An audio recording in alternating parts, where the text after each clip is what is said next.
وقل رب أدخلني مدخل صدق وأخرجني مخرج صدق واجعل لي من لدنك سلطانا نصيرا.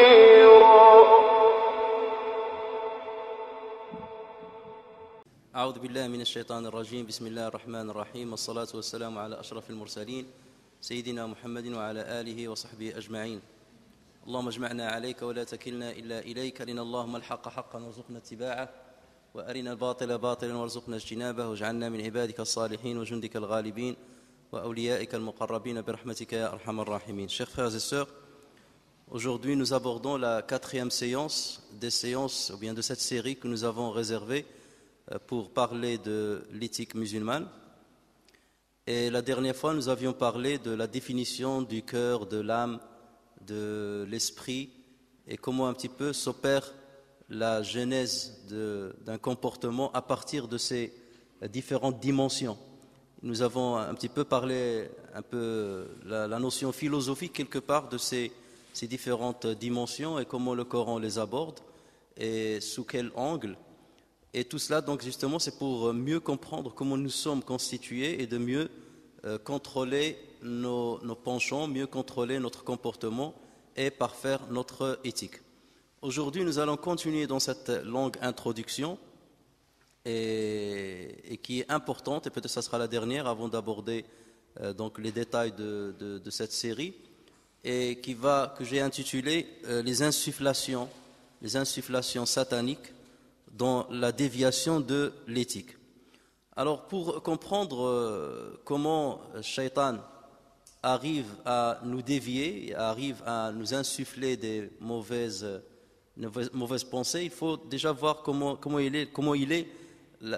elle est la cartographie quelque part de notre être, pour comprendre comment les choses s'opèrent et quel est l'engrenage qui nous mène depuis une insufflation satanique à commettre un péché ou à s'égarer au niveau de notre moralité.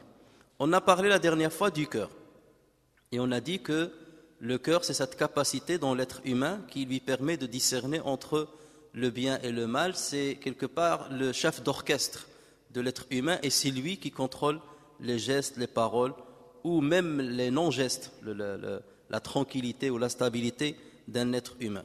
Le cœur, on peut le comparer comme un bassin qui reçoit de l'eau venant de plusieurs fleuves, plusieurs ruisseaux, petits ruisseaux, qui vont acheminer cette eau vers ce bassin. Donc le bassin, c'est à l'exemple de ce cœur. Avant que ce bassin-là n'ouvre une porte vers un canal qui va justement permettre à l'eau de cheminer afin d'arroser des terres ou bien d'arroser donc des fermes ou des arbres ou autres. Alors, le cœur reçoit donc des afférences. Il reçoit des afférences extérieures et des afférences intérieures. Les afférences extérieures vont venir entre autres à partir des 5 organes de sens, ou bien des différents sens, des 5 sens que l'être humain possède, à savoir la vue, l'ouïe, l'odorat, le toucher et le goût. Donc ces 5 sens-là vont faire affluer certaines afférences vers le cœur. Et c'est à partir de là que ce cœur-là va agir d'une manière ou d'une autre. Ça, ce sont les afférences extérieures. Il y a aussi des afférences intérieures, et cette fois-ci, ils vont venir de l'ego, de nefs. Et on a bien défini ce qu'est nefs, on a dit qu'il y a 2 dimensions de nefs. Et là, je parle de nefs al-ammara bisu, l'âme qui penche vers le mal. Donc, c'est le plaisir quelque part, le plaisir qui va venir de cette nefs-là, c'est la colère qui va venir de nefs, ce sont les imaginations, parfois on réfléchit à des choses qui sont obscènes, donc toutes ces choses-là sont des afférences qui sont internes. Et donc tous ces ruisseaux-là vont donc affluer vers le cœur. Et suite à cela donc, le cœur va agir d'une manière ou d'une autre. Alors ces affluences vont générer à l'intérieur du cœur ce que les savants appellent al-khawatir. qu'on appelle en français en général, la meilleure traduction, c'est les pensées, ce sont les pensées. Donc c'est ces influences-là qui vont donner des khawatir. Par exemple, tu as vu quelque chose qui est haram à voir. Donc là, c'est l'organe de sens, la vue, qui va faire afférer, donc qui va faire véhiculer cette vision-là ou cette image dans ton esprit, dans ton cœur quelque part. Et ce cœur-là, donc, va décider de continuer à voir ou de ne pas voir. Le prophète sallallahu alayhi wa sallam, il dit le premier regard est pardonné, mais le deuxième, donc on le compte comme un péché, parce que là, à partir de ce moment-là, c'est un regard qui devient volontaire. Ton cœur t'a dit continue à regarder, insiste dans le regard. Alors que le premier regard, le cœur n'y était pas présent. C'est un affluent, l'image est venue, c'était un affluent qui est venu involontairement. Donc jusque-là, tu n'es pas jugé sur ce regard-là. Mais le deuxième, le cœur a agi. Et c'est sur cela justement que nous sommes jugés par Allah Azza wa Jal. Une colère par exemple, quelqu'un t'a provoqué, c'est une colère qui va émaner de l'intérieur. Tu vas dire je vais répondre à la personne, je vais me venger de la personne. Donc le cœur prend une décision et là donc il agit sur ta langue. Soit tu vas insulter ou dire des obscénités, soit il va agir sur la main, tu vas frapper ou tu vas boxer ou je ne sais pas quoi. En tout état de cause, donc c'est toujours une pensée qui va commencer et cette pensée-là va se traduire en un geste ou en un acte ou en un frein quelque part pour ne pas faire ce que ton esprit a dit de faire. Alors, la pensée, comment on peut la définir? Les psychologues définissent la pensée en disant que c'est une activité psychique. La pensée, c'est une activité psychique consciente. Donc lorsqu'elle est inconsciente, on ne parle pas de pensée. C'est une activité psychique consciente dans son ensemble, en général. Pourquoi? Parce que à force de se soumettre à la pensée, aux mauvaises pensées, on finit parfois à faire un geste sans qu'on ne soit conscient. Si tu as l'habitude de regarder quelque chose qui est haram, première fois, comme on a dit, le premier regard n'est pas compté, le deuxième il est compté. Si tu continues à le faire aujourd'hui, demain, après-demain, surlendemain, ainsi de suite, arrive un moment où ce regard-là devient pour chez toi comme un réflexe. Même si tu es à côté de gens qui te connaissent ou des gens qui sont pieux, tu n'as même pas honte devant eux. Il ne devient plus un frein. Tellement c'est devenu un réflexe chez toi, c'est devenu quelque part inconscient. Mais devant Allah Azza wa Jalla, tu es responsable parce que tu as laissé justement ton esprit aller vers ces pensées obscènes pendant longtemps où tu es conscient, jusqu'à ce qu'elles se sentent emparées de toi au point de te laisser inconscient une autre fois et de faire le réflexe. Pareil, lorsque tu es en colère, tu frappes la première fois, la deuxième fois, tu ne te retiens pas, ça devient un réflexe. Dès que quelqu'un te fait un mal, tu frappes ou tu boxes. Tu dis mais j'étais pas conscient. Non.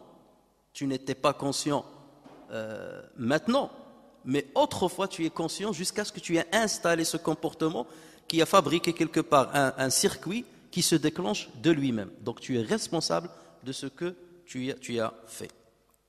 Et c'est pour cela que même le fuqaha, lorsqu'ils parlent de le divorce, ils disent le divorce talaqul mughlaqi la yuqbal. Le mourlaq, ça veut dire quelqu'un qui s'est mis en colère. Mais tout dépend de quelle colère. En général, lorsqu'on entend cela, lorsque quelqu'un a divorcé sa femme, il vient et te dit « Oui, mais j'étais en colère. » Ben oui, mais c'est normal. On ne divorce jamais sa femme en étant content. J'ai jamais vu quelqu'un qui vient chez sa femme et lui dit « Ben, ça la passe, tu as divorcé. » Ça n'existe pas. Si tu le fais, c'est que tu es en colère. Mais de quelle colère? Quelle est la colère quel est le seuil de colère à partir duquel le divorce ou la prononciation de la répudiation n'est plus acceptée? C'est lorsque tu ne sais pas ce que tu dis. Tu ne contrôles pas ce que tu dis. Autrement dit, à la fin de ta colère, lorsqu'on te dit tu as divorcé ta femme, tu te dis mais non, j'ai rien. Pourquoi j'ai dit tu as dit voilà ce que tu as dit. Tu dis mais non, j'ai pas dit ça. Je ne me rappelle pas avoir dit cela. Donc là, la religion, elle te donne une excuse. D'accord? Mais à part cela, lorsque tu es en colère, tu es conscient de ce que tu dis, tu es responsable de ce que tu sors de ta bouche. Donc tu es responsable et on considère un divorce, une répudiation qui a été prononcée, même en cas de colère consciente et contrôlée. Donc la pensée, c'est une activité psychique consciente dans son ensemble, qui recouvre les processus par lesquels sont élaborés en réponse aux perceptions venues des sens, donc les 5 sens, aux perceptions venues des sens, des images, des sensations, des concepts, que l'être humain associe, donc il associe tout ça, pour apprendre, pour créer ou pour agir. Donc voilà ce qu'est la pensée, et c'est ce qui va distinguer quelque part l'être humain par rapport aux animaux, c'est ce qui l'élève par rapport à d'autres créatures. Donc schématiquement, la genèse d'un acte commence par une pensée qui mobilise le souhait, celui-ci mobilise la détermination, celle-ci mobilise l'intention et celle-ci mobilise les membres du corps, que ce soit la bouche, le nez, la main, les organes sexuels ou autres. Donc voilà comment le schéma s'opère. D'abord une pensée, c'est la première, qui va mobiliser un souhait, ar-raghba, que Abu Hamid Ghazali appelle ar-raghba, qui elle-même va, ou bien qui lui-même, le souhait, ça me traduit en masculin, le souhait va mobiliser la détermination, en arabe on l'appelle l'azm, qui elle-même va mobiliser l'intention, ce qu'on appelle an-niyya, ou bien al-qasd, qui elle-même va mobiliser les membres. Donc voilà la cascade quelque part logique dans la genèse d'un acte. Alors dans ces pensées-là, on distingue deux catégories.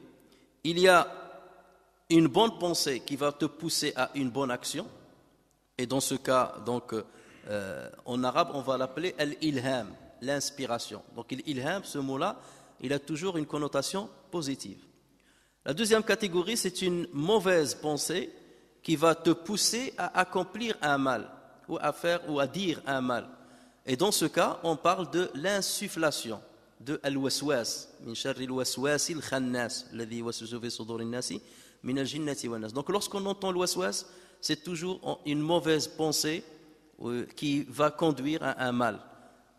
Lorsqu'on parle de l'ilham, c'est une bonne pensée qui va conduire vers un bien. Alors celui qui inspire la bonne pensée, celui qui inspire l'inspiration, c'est toujours un ange. C'est toujours un ange que Allah Azza wa Jal a assigné pour chacun de nous, et c'est lui qui va nous guider vers le bien ou vers le mal. C'est ce qu'on appelle la guidance de Dieu. Lorsqu'on parle de la guidance, elle se transmet ou elle s'opère à travers cet ange-là qui va te dire fais le bien. Mais encore faut-il justement mériter l'aide de cet ange. Cet ange-là, il ne te donne l'aide et il ne te donne une bonne inspiration que lorsque tu le mérites. Tu le mérites à travers dhikrullah, tu le mérites à travers ta proximité d'Allah Azza wa Jal, tu le mérites avec ton bon cœur.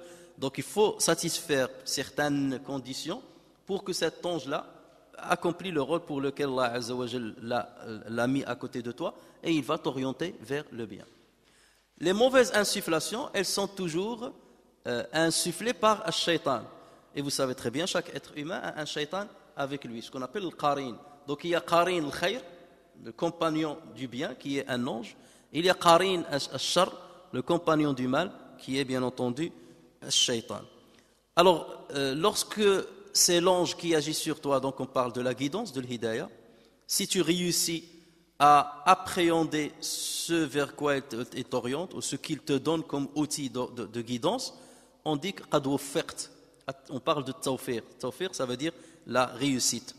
En revanche, si c'est Satan qui t'insuffle le mal et que tu es à son écoute, dans ce cas, bien entendu, c'est l'égarement, ce qu'on appelle al-irwa, l'égarement, ou bien la trahison, ce qu'on peut appeler, t'as trahi, ce qu'on appelle al-khudlan. Et d'ailleurs, lorsque vous lisez la deuxième partie de Surat Qaf, Allah Azza wa Jal, donc il parle de ceci. قال قرينه ربنا ما أطغيته ولكن كان في ضلال بعيد قال لا تختصموا لدي وقد قدمت إليكم بالوعيد.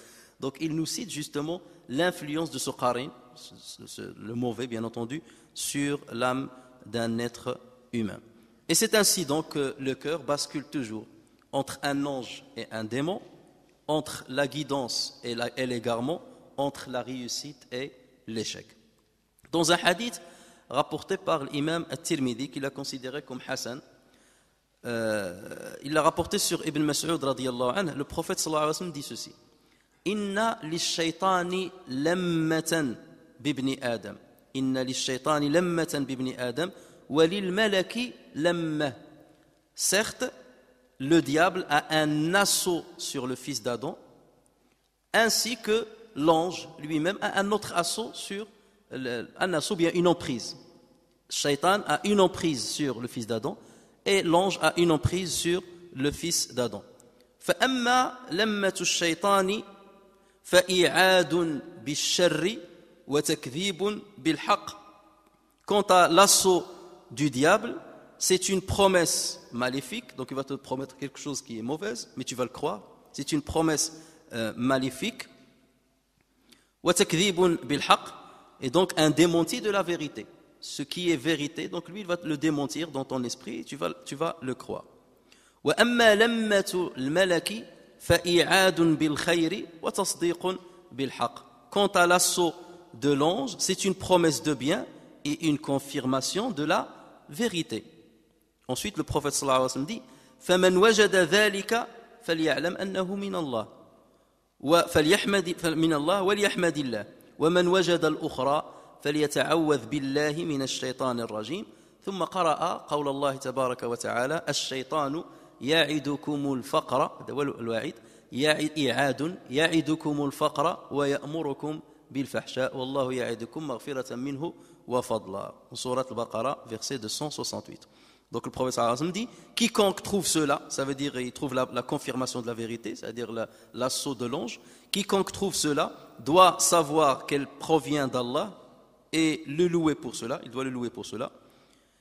Et quiconque trouve l'autre, ça veut dire l'assaut de Shaitan, qu'il demande à Allah de le protéger contre Satan, le banni ou le damné. Ensuite, le prophète sallallahu alayhi wa sallam a lu ce verset coranique dans lequel Allah azza wa jalla dit le diable vous fait craindre l'indigence. Lorsque vous voulez donner de l'argent, donner une aumône, il va vous faire craindre, donc il va vous promettre l'indigence. Il va te dire si tu donnes l'argent, tu vas devenir pauvre. Donc là, c'est une promesse du mal.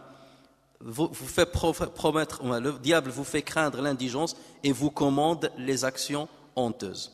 Dans un autre hadith rapporté par Muslim sur Ibn Mas'ud radiyallahu anhu, encore une fois, le prophète sallallahu alayhi wa sallam dit ma minkum min ahadin illa wa qad wukkila bihi qarinuhu min al-jinn. Ma minkum min ahadin illa wa qad wukkila bihi qarinuhu min al-jinn. Il n'est personne parmi vous sans qu'il ne lui fût assigné un compagnon parmi les djinns et un compagnon parmi les anges. Wa qarinuhu min al-malaika. Qalu wa iyyaka ya Rasulallah. Et il répondit qala wa iyyaya walakinna Allah a'anani alayhi fa aslam. Donc ils lui ont dit même toi, messager de Dieu, ça veut dire même toi tu as un compagnon de djinn parmi les djinns et un compagnon parmi les anges. Il a dit même moi, seulement Allah Azza wa Jal m'a aidé contre lui et il s'est converti à l'islam et il ne m'ordonne que du bien. Il ne m'ordonne que du bien. Fala ya'muruni illa bi khair. A'anani alayhi fa aslam. Là les savants ils l'ont lu de deux manières. Il a dit a'anani alayhi fa aslama. Certains l'ont lu a'anani alayhi fa aslamu. Et ce sont deux choses différentes. A'anani alayhi fa aslama, ça veut dire Dieu m'a aidé contre lui, il s'est converti à l'islam. Aslama. A'anani alayhi fa aslamu. Dieu m'a aidé contre lui, donc je me protège. Aslamu, ça veut dire je me protège de lui. D'accord?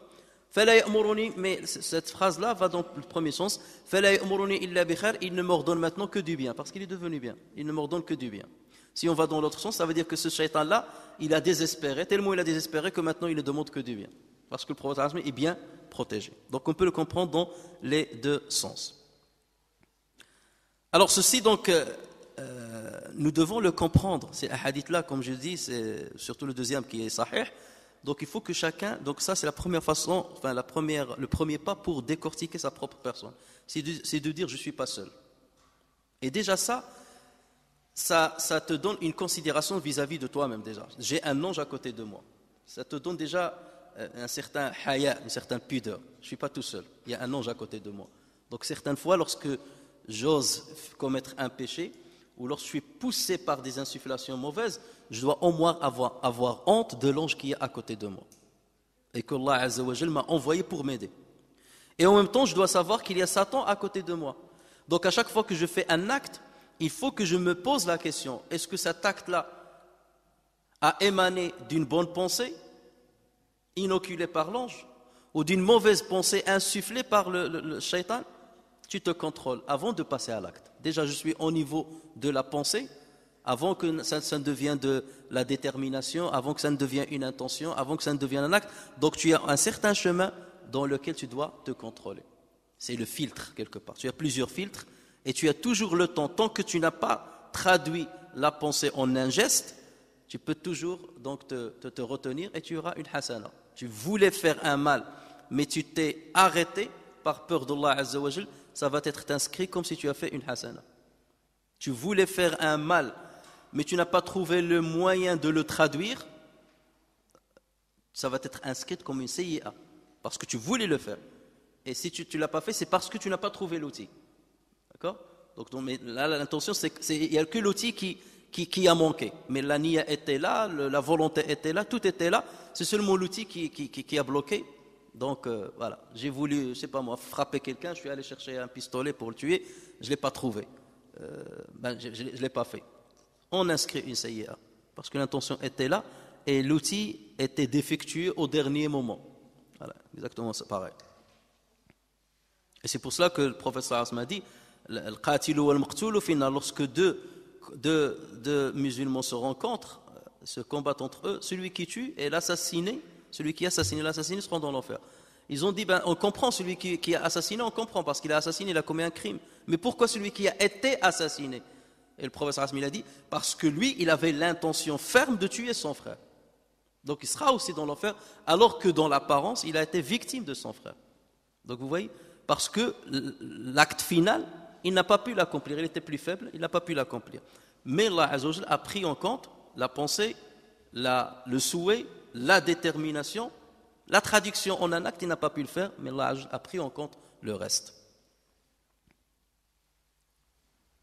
Et c'est pareil, lorsque le prophète sallallahu montre, lorsque quelqu'un a l'habitude d'accomplir une bonne œuvre, par exemple, quelqu'un qui jeûne tous les lundis, par exemple, et il s'est avéré qu'à partir d'un certain âge, il a eu le diabète, il ne peut plus jeûner. Il a eu un diabète grave, il ne peut plus jeûner. Alors qu'il, pendant longtemps, il était assidu à cette pratique. Allah Azza wa Jalla continue de le récompenser chaque lundi, comme s'il avait jeûné, alors qu'il est en train de manger. Pourquoi? Parce que, justement, la pensée était là, le souhait était là, la détermination était là, mais la traduction en un acte, il n'était pas là. C'est malgré lui. D'accord? Donc, dans ce cas, Allah Azza wa Jalla lui inscrit. Pareil, le prophète dit, même s'il est en voyage, il avait l'habitude, par exemple, d'accomplir des prières nocturnes. Chaque nuit, il va accomplir 4 rak'at. Maintenant qu'il est en voyage, il est fatigué, il ne les a pas accomplis, Allah Azza wa Jalla continue de lui inscrire les 4 rak'at là, comme s'il les avait accomplis. Parce que ce qui compte, c'est la première partie de cet engrenage, de cet enchaînement qu'on a cité.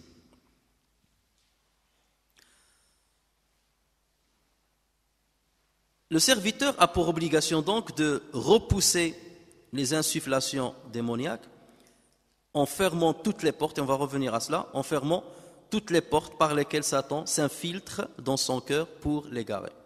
Il doit aussi se purifier par les afférences bénéfiques qui cultivent les inspirations angéliques, comme le savoir, la lecture du Coran. Ça, ce sont des afférences bénéfiques qui vont préparer le terreau, un bon terreau, pour que l'ange te guide et t'aide, parce que tu lui as préparé un bon terrain. Lorsqu'on donne par contre la primauté à l'ego, au mauvais penchant, à l'ego, à sa passion, celle-ci quelque part devient un dieu. Et c'est elle qui prend les rênes du pouvoir du cœur.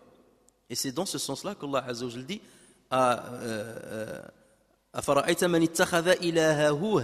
vois-tu celui qui prend la passion pour un dieu. Tu es devenu soumis à ta passion, donc il est devenu comme ton Dieu. Et cette passion-là, le shaitan va s'en accaparer et elle va l'utiliser comme un outil pour t'orienter comme bon lui semble. Et donc quelque part par transitivité, tu deviens l'adorateur et le serviteur de shaitan. Tu étais l'adorateur de ta passion, laquelle passion a été utilisée comme moyen d'égarement par shaitan, donc tu es devenu par transitivité l'adorateur de shaitan. Et voilà pourquoi Allah Azza wa Jalla dit à juste titre Alam a'had ilaykum ya bani Adam alla ta'budu shaitan. Il parle de l'ibada. Ne vous ai-je pas engagé, enfant d'Adam, à ne pas adorer le diable? Et certains qui vont dire mais j'ai jamais adoré le diable, j'ai jamais fait la prière devant le diable, j'ai pas dit oh diable guide-moi. C'est ça. Même quoique maintenant il y a des groupes sataniques qui adorent Satan. en bonne et due forme, si j'ose dire, entre guillemets. Mais ça ne veut pas dire qu'il n'y a que eux qui adorent Satan. Non, beaucoup adorent Satan sans qu'ils ne se rendent compte. Parce qu'ils se soumettent à la passion et parce que cette passion-là est l'outil utilisé par Satan pour les téléguider. Ne vous ai-je pas engagé, enfant d'Adam, à ne pas adorer le diable, car il est vraiment pour vous un ennemi déclaré. إنه لكم عدو مبين وأن اعبدوني هذا صراط مستقيم. Et ne vous ai-je pas engagé à m'adorer, voilà un chemin bien droit. وَلَقَدْ أَضَلَّ مِنْكُمْ جِبِلًّا كَثِيرًا أَفَلَمْ تَكُونُوا تَعْقِلُونَ. Et il a très certainement égaré un grand nombre d'entre vous. Ne raisonniez-vous donc pas? Vous aviez la raison, on a parlé la dernière fois de la raison. Ça veut dire que vous avez l'outil de contrôle, vous aviez l'outil de le contrôle pour le contrôler, pour le combattre, mais vous n'avez pas l'arme pour le combattre, vous n'avez pas utilisé. Voilà l'enfer qu'on vous promettait. Ça veut dire, là, je vous ai mis déjà en garde, je vous ai donné la science qui vous permettait de savoir que cette issue-là mène à l'enfer. Donc c'était une promesse et je tiens à ma promesse.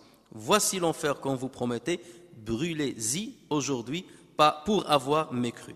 Ce jour-là, al-yawma nakhtimu ala afwahihim wa tukallimuna aydihim wa tashhadu arjuluhum bima kanu yaksibun. Regardez cette beauté de ces versets-là. Ce jour-là, nous scellerons leur bouche, tandis que leurs mains nous parleront et leurs jambes témoigneront de ce qu'ils avaient accompli.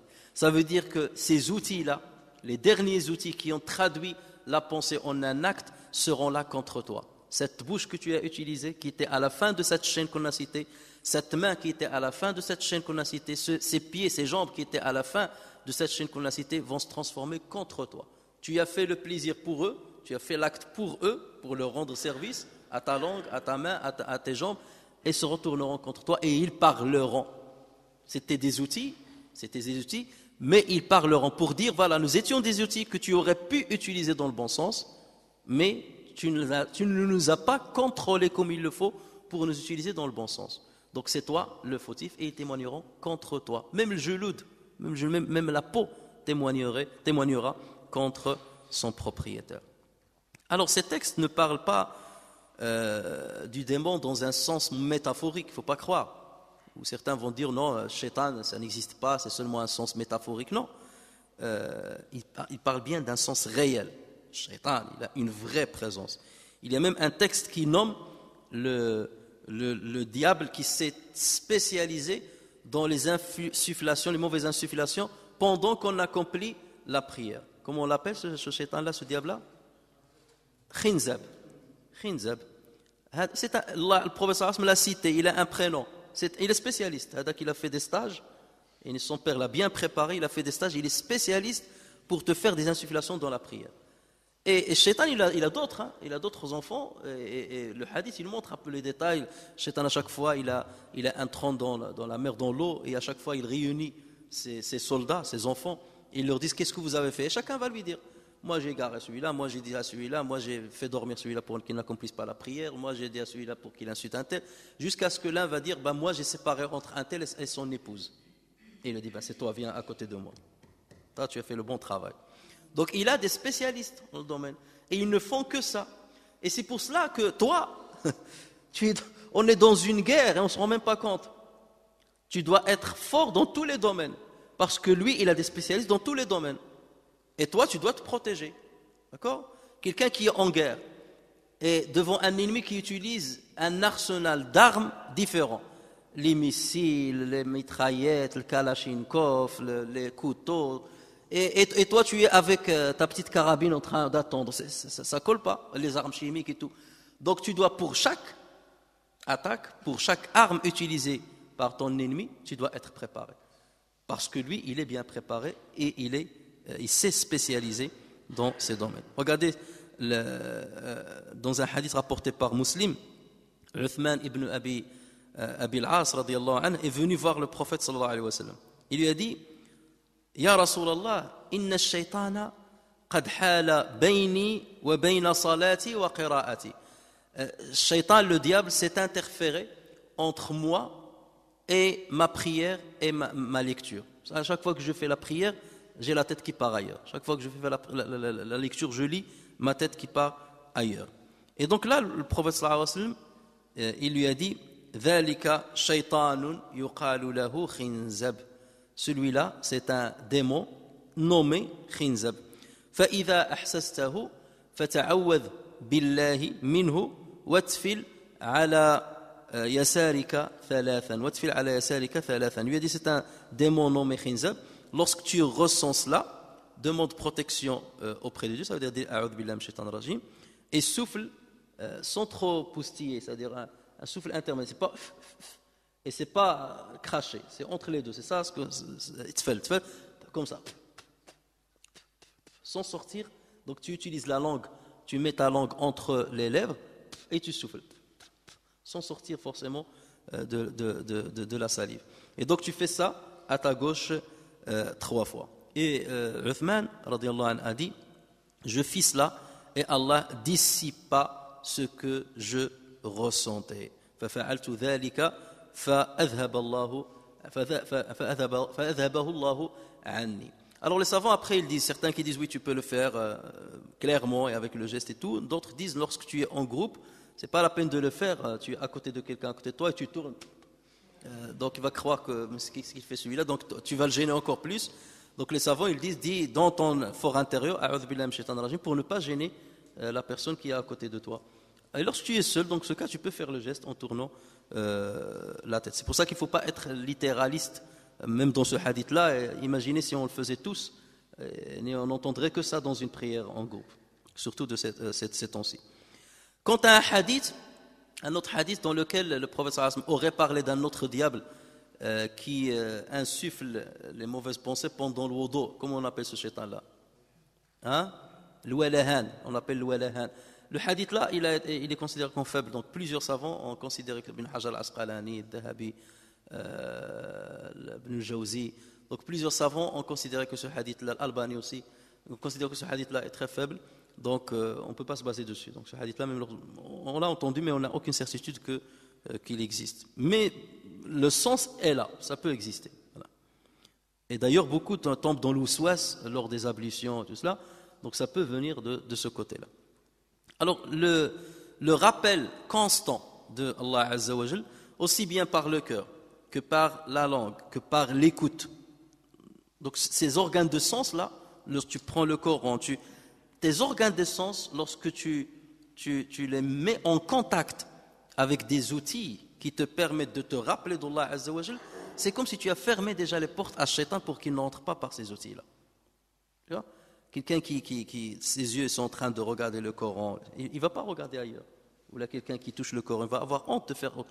Donc il faut quelque part être en constant rappel avec Allah tabaraka wa ta'ala pour justement cimenter toutes les brèches par lesquelles le shaitan risque d'entrer. Et quels sont les moyens à utiliser? Tout ce qu'Allah Azza wa Jalla nous a prescrit.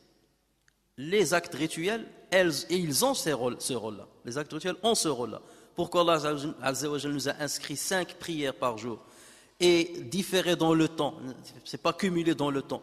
C'est pour que à chaque moment-là, c'est quelque part, c'est comme si tu cours vers certaines portes par lesquelles le shaitan rentre et tu les renforces. Je renforce cette porte, je vais renforcer cette porte, je vais renforcer cette porte. Tu peux pas dire je vais rester jusqu'à la fin de la journée et faire mes 5 prières et je vais renforcer les portes. Non, il est déjà rentré. Il est déjà rentré. Donc c'est pour cela que la prière, on doit la voir dans ce sens-là.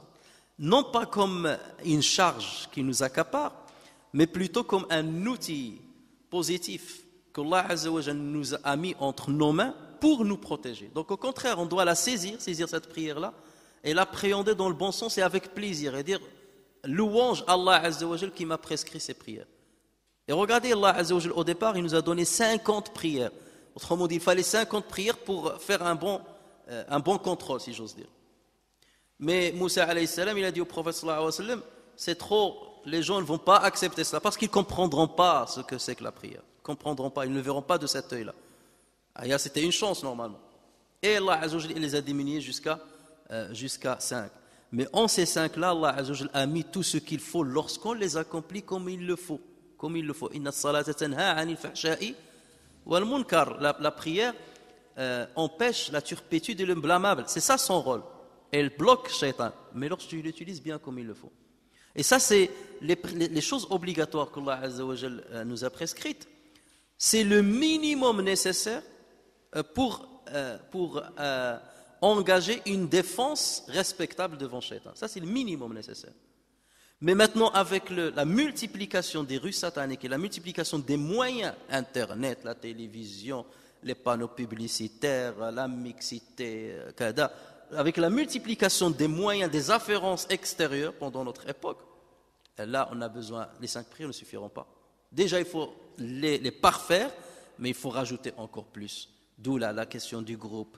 Le shaitan n'attaque que la brebis galeuse, être toujours lié au groupe, l'attachement à la mosquée. C'est pour ça qu'Allah Azza dans le hadith al-Qudsi, il dit rajulun qalbuhu mu'allaqun bil masajid, un homme dont le cœur est accroché à la mosquée. Quelque part, il est protégé. Il est dans une forteresse où il est protégé de shaitan pour ne pas lui laisser d'où rentrer.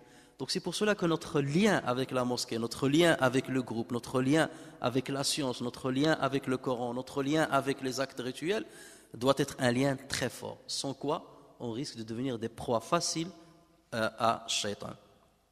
Et c'est pour ça que Allah Azza wa Jalla dit istahwadha alayhim ash-shaytanu fa'ansahum dhikrallah. Fa'ansahum dhikrallah. Le diable les a dominés et leur a fait oublier le rappel d'Allah. Si tu oublies le rappel d'Allah, tout est fini. Tant que tu es avec le rappel d'Allah, Azza wa Jalla, Shaitan ne peut rien faire. Le diable les a dominés, leur a fait oublier le rappel d'Allah. Ceux-là sont le parti du diable, et c'est le parti du diable qui sont assurément les perdants. Alors Satan, comme on a dit, ne ménage aucun effort pour fermer tous les chemins qui alimentent positivement le cœur, le chemin de la prière, le chemin du jeûne, le chemin de l'acquisition du savoir. On va te dire, mais pourquoi tu perds le temps à acquérir le savoir? Ça y est, tu as quelques informations, ça te suffit dans ta vie. Le chemin de l'aumône, le chemin de la lecture du Coran, le chemin de la fraternité, le chemin de la vie conjugale, qui normalement doit t'alimenter positivement, le chemin de l'éducation parentale, donc tu rentres en conflit avec tes parents ou avec ceux qui te conseillent, le chemin de l'exhortation, tu fermes tes oreilles devant l'exhortation qui aurait pu nourrir ton cœur et te donner de la force pour contrer l'attaque de Shaitan. D'ailleurs, il n'a pas manqué de dévoiler cette stratégie. Donc, Shaitan n'a pas manqué de dévoiler cette stratégie lorsqu'il s'adressa à Allah Azza wa Jal suite au délai qu'Allah Azza wa Jal lui a accordé, le délai de vie, de survie qu'il lui a accordé lorsqu'il lui dit tu vas vivre jusqu'à la fin des temps. Lui, il a voulu jusqu'aujourd'hui, je me le dis, jusqu'à la fin des temps. L'Yawm Maw'ud. Et donc là, il a dit ce qu'il allait préparer comme stratégie. قال فبما أغويتني لأقعدن لهم صراطك المستقيم. Donc voilà ce qu'il a dit. Il a dit puisque tu m'as mis en erreur, je m'assoirai pour eux sur ton droit chemin. Ça veut dire tout ce qui mène à ton droit chemin, je vais être là pour les empêcher d'aller dans ce chemin-là. لأقعدن لهم. يعني أنا مسالي, je vais m'asseoir. C'est pas je vais venir de temps en temps faire un petit. Non, je vais m'asseoir. Là, لأقعدن لهم صراطك المستقيم ثم لآتينهم من بين أيديهم ومن خلفهم وعن أيمانهم وعن شمائلهم ولا تجد أكثرهم شاكرين. Donc il a dit je m'assoirai pour eux sur ton droit chemin, puis je les assaillerai de devant, de derrière, de leur droite, de leur gauche, et pour la plupart tu ne les trouveras pas reconnaissants. Donc là aussi la reconnaissance c'est un moyen d'écarter le shaitan. Mais la reconnaissance, tu ne peux la prononcer que lorsque tu détectes les bienfaits de Dieu. Donc à chaque fois que tu regardes les bienfaits de Dieu, ça veut dire que tu es dans le rappel avec Dieu. Tu toujours te rappelles de lui, de ses bienfaits, donc tu es reconnaissant. Donc l'une rejoint l'autre. Le prophète sallallahu alayhi wa sallam, justement, a décrit l'invasion qu'opère shaitan dans le corps de l'être humain en disant « Inna shaitana yajri » min ibni Adam majra dam. Et le hadith est rapporté par Al-Bukhari et Muslim. Inna shaytana yajri min ibni Adam majra dam. Le diable court et circule dans le fils d'Adam comme le sang y court et y circule. C'est exactement comme le sang. Après, les savants, lorsqu'ils ont voulu expliquer, commenter ce hadith, ils sont divisés en deux parties. Il y a certains qui ont pris en compte l'apparence du texte. Ils ont pris ce texte au premier degré. Il y a d'autres qui ont considéré que ce hadith est une métaphore. Donc pour les premiers, ils disent, oui, shaitan circule dans les veines et dans les artères du corps, exactement comme le sang. Réellement. Les autres, ils leur disent, non, rien ne le prouve. Et en quoi il va circuler. Donc non, c'est une métaphore, c'est pour dire qu'il est présent partout. Il s'accapare de tout notre corps. C'est dans ces deux sens. Alors, le but, c'est pas de voir qui a raison, qui a tort. Chacun apporte ses arguments. Par exemple, parmi les arguments qu'on peut apporter pour les premiers, ils disent que, par exemple, lorsque quelqu'un, un homme ou une femme, est possédé par Shaitan et qu'il fait des gestes anormaux, dit des paroles anormaux, ça veut dire qu'il contrôle tout son corps. Il contrôle son corps, il contrôle sa voix, il contrôle. Donc, c'est là où on fait l'exorcisme et ainsi de suite. Donc, ils prennent ça comme preuve pour dire, ben voilà, il le contrôle. Mais ça ne veut pas dire qu'on peut contrôler à partir du cerveau. On peut contrôler à partir du cerveau, même si on ne coule pas dans les veines. Donc là, ça peut être réfuté. D'autant plus que les autres disent, si par exemple je vais faire une prise de sang, bien un don de sang, est-ce que dans ce cas, imaginez un don de sang direct d'une personne à l'autre, ça veut dire que le Shaitan va sortir par le tuyau et passer vers l'autre. Donc il se trouvera avec deux Shaitans, et avec un seul il va se trouver avec deux. Et si cet homme il fait une dialyse 3 fois par semaine, à chaque fois on va lui ramener un Shaitan de quelqu'un d'autre? Non, quand même. Parmi nous, beaucoup de frères qui font la dialyse toute la semaine, c'est pas pour autant, au contraire, ils sont assidus à la prière, ainsi de suite. On ne va pas dire que leurs Shaitans se sont multipliés parce qu'il est sorti d'un corps vers l'autre. Donc ça, c'est pour... Mais aussi, on peut dire, c'est que le corps, le contrôle de corps se fait par quoi? Se fait par des influx nerveux, se fait par des hormones qui circulent dans le sang. Et ces hormones-là, ou bien Shaitan, il les laisse faire, il facilite le chemin pour qu'ils agissent, voilà, par exemple l'adrénaline, donc ça va te pousser à mettre en colère, te mettre en colère et tout, ou bien tu vas contrôler ces hormones-là, soit pour qu'elles soient moins sécrétées, soit pour que les récepteurs dans lesquels il va bloquer, donc tu fais quelque part déferler dans ton corps d'autres hormones, d'autres produits chimiques qui vont passer dans les synapses et qui vont bloquer les récepteurs et qui vont empêcher l'hormone de venir vers son récepteur pour ne pas déclencher la réaction finale. Donc on peut aussi imaginer cela, mais ce n'est pas ce qui nous intéresse. En tout cas, même si on prend le hadith dans son apparence, ça ne veut pas dire que maintenant il faut qu'on fasse de la recherche scientifique dans les laboratoires pour trouver un produit qu'on va injecter dans le sang pour tuer Shaitan et comme ça on est tranquille. Ça ne va pas dans ce sens. L'injection que nous devons faire, c'est une injection spirituelle. C'est une injection spirituelle pour bloquer Shaitan afin qu'il ne laisse pas notre corps dominer notre esprit ou nous donner des mauvaises afférences qui risquent de nous égarer de Allah Azza wa Jal. En tout état de cause, ce qui est important, c'est de savoir que Shaitan, c'est un ennemi juré pour nous.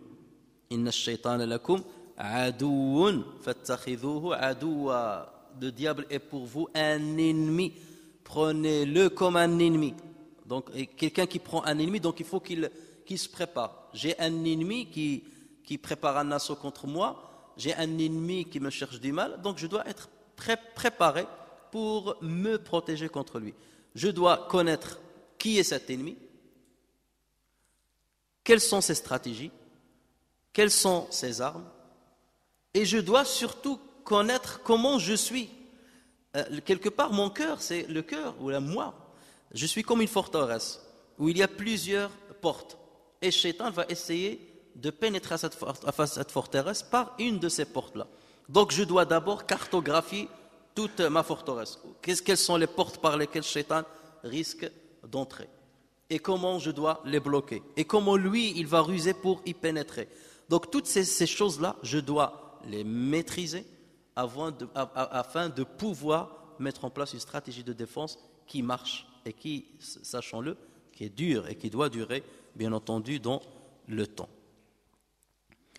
Il faut savoir distinguer l'insufflation satanique de l'inspiration angélique. Et surtout, il faut faire très attention parce que Shaitan, il est rusé. Parfois, pour des gens fragiles, il va directement « Ouais, mais regarde, il n'y a rien de grave. Vol, personne n'a rien vu. Escroque, ce n'est pas un problème. Ment, de toute façon, ce n'est pas grave. » Mais pour des personnes qui sont connaisseuses, ou qui ont un certain savoir, ou qui ont une certaine piété, ou qui sont alimentées par la connaissance religieuse, par le Coran et ainsi de suite, il est intelligent. Il va se présenter à toi, ou bien il va t'insuffler des insufflations qui, dans leur apparence, t'apparaîtront comme des inspirations. D'accord? Comme des inspirations, afin de t'égarer. Je vais donner un exemple. Il y en a beaucoup. L'imam Al-Hassan Al-Basri, rahimahullah, il rapporte une histoire. Il dit, il a existé autrefois un adorateur qui a pris connaissance d'un arbre qui était adoré par un peuple, par une tribu. Donc qu'est-ce qu'il a fait? Il a pris sa hache et il a dit, je vais aller couper cet arbre-là. Je vais leur montrer que cet arbre-là n'est pas une divinité à adorer. Et s'il pouvait se protéger, il devait se protéger lui-même. Donc je vais le couper, comme ça leur montrer que cet arbre ne vaut absolument rien. Donc il a pris sa hache et il est parti avec détermination vers cette tribu pour couper l'arbre. Dans son chemin, il croisa Shaitan, qui était incarné en un homme. Donc il s'est incarné en un être humain. Et Shaitan lui a dit, où est-ce que tu pars? Où est-ce que tu vas? Comme ça, déterminé. Il lui a dit, je vais couper l'arbre là, adoré par la tribu Intel. Il lui a dit, mais de quoi tu te mêles? Ils veulent adorer l'arbre. Toi, tu restes dans ton coin. Pourquoi tu veux rentrer dans des problèmes? Occupe-toi de toi-même, occupe-toi de ta piété. Il lui a dit, non, je suis déterminé, je vais le faire, je ne laisserai pas faire. Et Shaitan lui a dit, écoute, je ne te laisse pas passer. Parce que là, j'ai travaillé pour qu'il adore l'arbre là. Tu veux tout tomber dans l'eau? Non. Il lui a dit non. Alors ils ont commencé à se chamailler. Et donc là, ils sont entrés dans une lutte physique. Ils ont commencé à se battre. Et l'homme a mis par terre Shaitan. Et il a posé ses genoux sur son thorax. Et il l'a mis par terre. Et là, donc, Shaitan, il lui a dit écoute, ne me tue pas. Je vais te proposer un marché. On va conclure un marché. Il lui a dit c'est quoi le marché? Il lui a dit je m'engage à te donner tous les jours 2 dinars. Bien entendu, ce sont des pièces en or. Et tu vas les trouver juste à côté de ton oreiller. Chaque fois que tu te réveilleras, tu verras ces 2 dinars. Tu es un homme pauvre. Ou tu vas tendre la main aux autres. Au moins là, tu vas te contenter de l'argent. Là, tu seras tranquille. Tu as beaucoup de pauvres autour de toi qui parfois n'adorent pas Dieu. Ou là, ils sont loin. À cause de la pauvreté, ils ne sont pas des bons adorateurs. Tu pourras maintenant, tous les jours 2 dinars. C'est pas rien. C'est comme si je vous dis tous les jours 2 dinars. C'est beaucoup de grammes d'or tous les jours. Tu vas donner de l'aumône, tu vas leur donner l'aumône. Avec l'aumône que tu vas leur donner, ils vont devenir des bons croyants. Tu vas attirer beaucoup de gens vers l'islam, vers la religion, par ça, ces 2 dirhams. L'autre, il a dit, Wallah, je vais perdre mon temps avec les autres qui adorent l'arbre. Peut-être qu'ils vont adorer un autre. Alors que là, avec cet argent-là, déjà, je vais me suffire ma famille, et suffire les gens qui m'entourent pour les garder dans la bonne religion, au lieu qu'ils tendent leurs mains. Wallah, c'est un bon compromis. Donc, il a dit, d'accord, jurez, pas de problème. هذه بحال كمثل الشيطان إذ قال للإنسان اكفر فلما كفر قال إني بريء منك. Mais ça a été dit pour une autre histoire, mais ça va dans le même sens. Donc l'homme est rentré chez lui, le lendemain matin, il se réveilla, il a trouvé à côté de lui les 2 dinars. Masha'Allah, c'est très bien. Le surlendemain, il s'est réveillé, les 2 dinars. 3e jour, il n'a rien trouvé. Ça va pas là. 4e jour, il n'a rien trouvé. Là, il s'est énervé. Il m'a eu ça, cet homme-là. Il a pris sa hache et il est allé vers la cité là pour couper l'arbre. Donc le shaitan, il s'est mis devant sa route, il lui a dit où est-ce que tu vas? Il lui a dit je vais couper l'arbre. Allah dit que non, ça y est, je suis déterminé à couper l'arbre. Il lui a dit je vais t'empêcher. Tu vas pas m'empêcher cette fois-ci, tu vas voir. Ils sont entrés dans une lutte physique et là c'est Shaitan qui l'a pris, il l'a mis par terre. D'un seul coup, rapidement. Et là, l'homme s'étonna. Il dit, attends, il y a 3-4 jours, je t'ai mis par terre, même avec une facilité déconcertante. Et maintenant, c'est l'inverse. Qu'est-ce qui est? T'as fait des buildings ou qu'est-ce qui s'est passé? Il lui a dit, non. La dernière fois, tu étais déterminé à faire le bien parce que tu étais en colère pour Dieu. Tu voulais faire cet acte pour Dieu. Maintenant, tu veux couper l'arbre pour toi, pour ton profit. L'intention a changé. Et puisque l'intention a changé, l'ange qui aurait pu t'aider n'est plus là. Il a levé la main. Parce que l'intention est mauvaise. Vous voyez encore le chemin là de l'intention? La pensée, le souhait, la détermination, l'intention. Donc lorsque le début est devenu mauvais, maintenant c'est pour toi parce que tu n'as plus d'argent et ainsi de suite, Shaitan il lève la main, Dieu il lève l'aide qu'il aurait pu te donner. Avant c'était Dieu qui t'aidait, il était à côté de toi. Donc là, je l'emporterai sur toi. Et cet exemple-là, prenez-le comme une métaphore dans ce que nous faisons dans notre vie et vous verrez que ça se répète chez nous. À chaque fois que notre intention est corrompue, à chaque fois qu'on associe avec Dieu autre chose que lui, lorsqu'on veut faire quelque chose, on ne la fait pas pour la face d'Allah Azza wa Jal, sachez que l'aide divine nous est retirée et qu'on ne peut pas aller loin. Et à chaque fois que tu as la bonne intention, tôt ou tard, Dieu te donnera le triomphe. Et c'est pour ça que c'est sur l'intention qu'il faut beaucoup travailler. Et on reviendra à ce sujet-là un jour lorsqu'on parlera de ce sujet qui est très important, qui est celui de l'intention.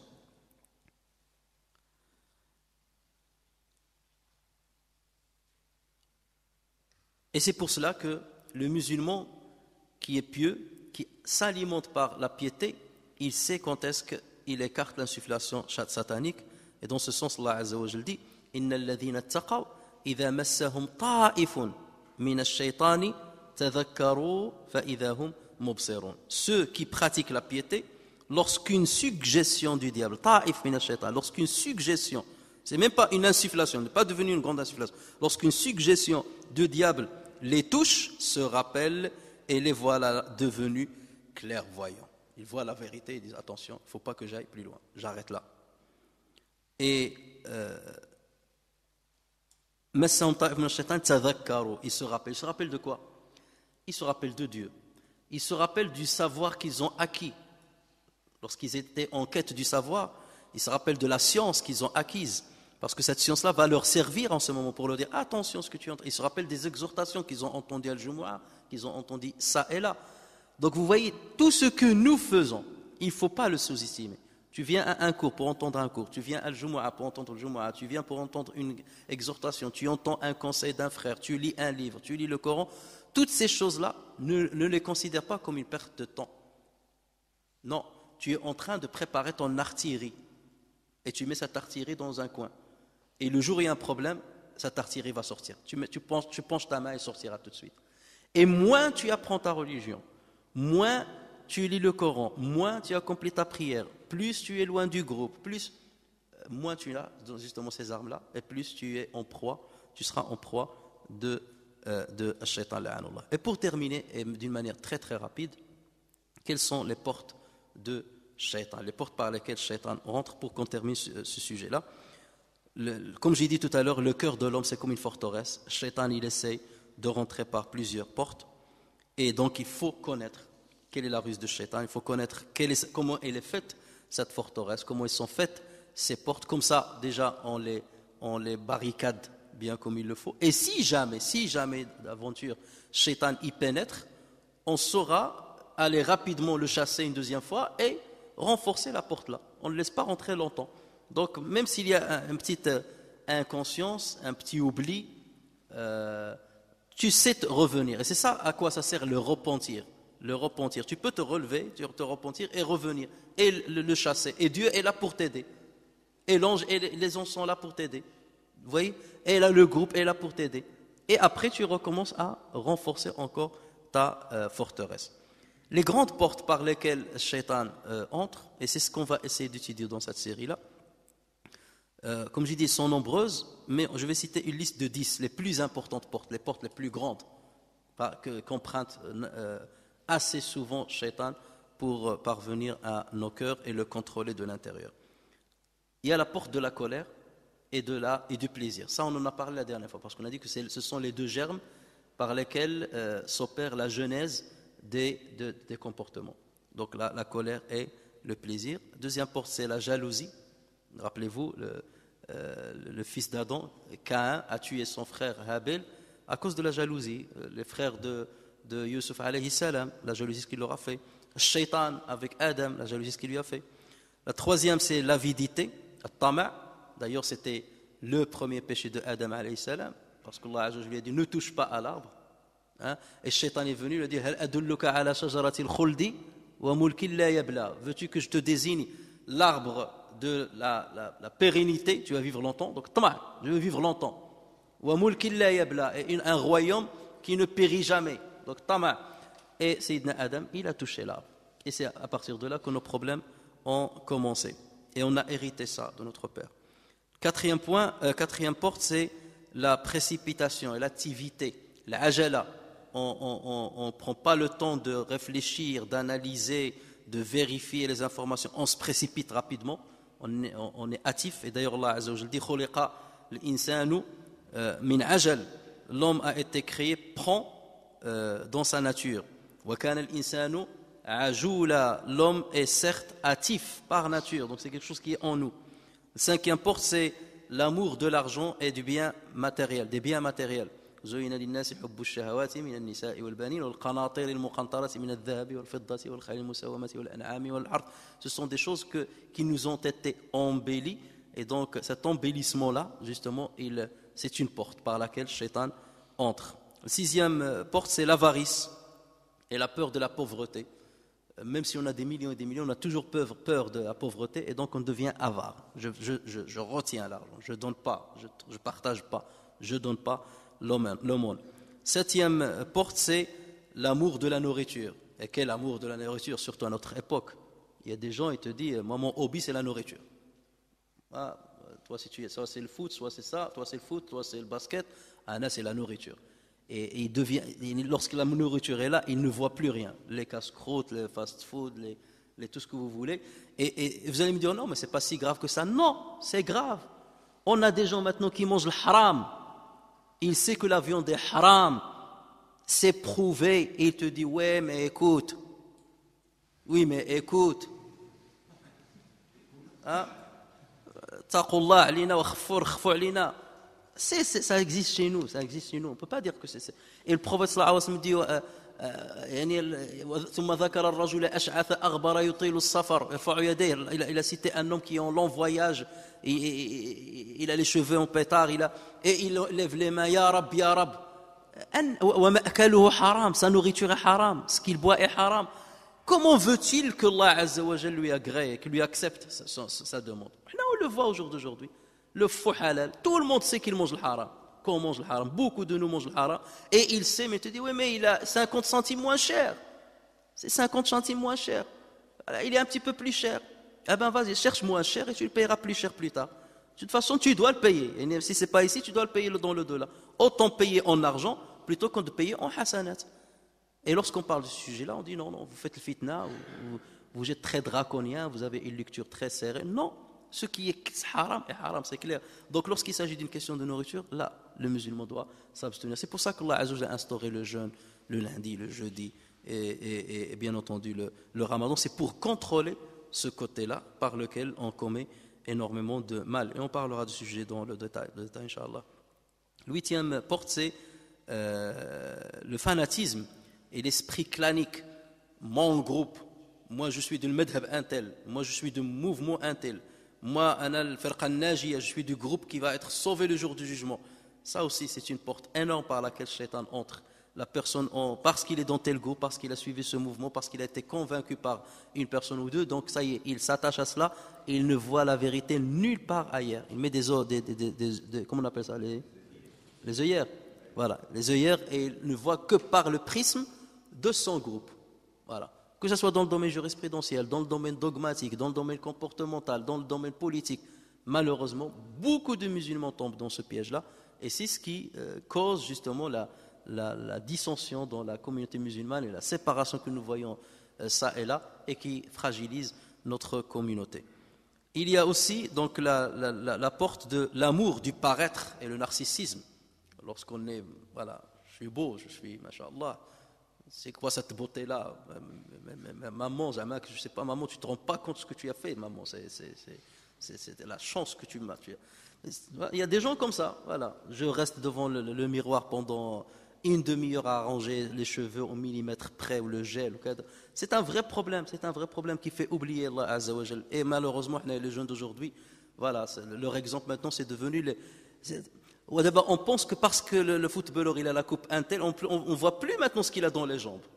On voit ce qu'il a sur la tête. Ah, regarde la coupe qu'il a. T'as vu, machallah, il a fait une coupe avec la carte des États-Unis, avec ceci, où j'augmente les cheveux, où je laisse pousser mes cheveux, où je les coupe de cette manière. Malheureusement, c'est beaucoup les enfants qui sont dans ce genre-là, ou les adolescents, mais c'est une porte par laquelle Shaitan entre, même chez des grands, où tu vois des personnes qui ont un certain âge, mais ils sont encore adolescents dans leur esprit. Mazal Tawab le jean très bas, ou avec les marques, alors qu'il a 50 ans, 60 ans, il ne veut pas grandir dans sa tête. Il est encore derrière la mode et ainsi de suite. Et les femmes, n'en parlons pas, bien entendu. Donc ça aussi, c'est une porte par laquelle Shaitan entre. Et enfin, la 10e porte, c'est l'amour du pouvoir. Et les savants disent, le dernier mal duquel les pieux se détachent, c'est l'amour du pouvoir. Le dernier mal, le dernier des maux duquel les pieux se détachent, c'est l'amour du pouvoir. On va, Inch'Allah, parler de toutes ces portes-là, mais bien entendu, ces amours-là, ces portes-là, lorsque Shaitan y pénètre, donc il va agir sur certaines choses, et c'est de ces choses qu'on va commencer à parler, par lesquelles on doit commencer à parler, en revenant vers ce qui est sous-jacent dans le paraître. On va commencer par ce qui paraît de nous, pour voir comment le corriger, et on verra qui nous pousse à faire ce genre d'acte. Et on commencera, Inch'Allah, par les mots, en fait, les mots, les dégâts de la langue. On commencera par la langue. Tous les mots qui viennent de la langue, de notre parole, pour étudier cela et voir ce qui pousse à parler d'une certaine manière, à calomnier, à médire, à se mettre en colère, à se moquer des gens. Donc on abordera ce sujet-là et ça nous prendra pas mal du temps avant d'aborder ces questions à proprement dit qui ont un rapport direct avec le cœur. نفعني الله وإياكم بالقرآن الكريم وبحديث سيد الأولين والآخرين وغفر الله لي ولكم ولسائر المسلمين سبحانك اللهم وبحمدك نشهد أن لا إله إلا أنت نستغفرك ونتوب إليك سبحان ربك رب العزة عما يصفون وسلام على المرسلين والحمد لله رب العالمين